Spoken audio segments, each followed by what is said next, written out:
Mit navn er Anders Agerbo. Vi driver en svineproduktion ved Haderslev på 750 søer, hvor vi føder den ene halvdel til 30 kg og den anden halvdel til slagt. Vi har valgt at investere i en vaskerobot for at minimere arbejdsslidet hos vores medarbejdere i form af, at de ikke skal tage det grove vaskearbejde her i svineproduktionen. I farestallen der sparer vi omkring 50% af alt vaskearbejde. I klimastallen der sparer vi 70%. Og her i slagtesvinestallen, hvor vi står nu, der sparer vi faktisk 80% af alt vaskearbejde.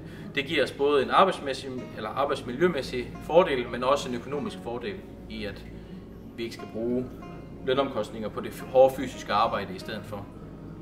For 4 år siden der havde vi en vaskerobot på prøve magen til fra Washpower, hvor vi faktisk var overbevist om, at vi skulle investere i den på daværende tidspunkt, men vi blev ramt af et par sygdomme, hvor vi sanerede besætningen. Og det er faktisk først nu her for en måneds tid siden, at jeg snakkede med Washpower, og vi blev enige om, at nu var det nu, vi skulle have den ind og køre.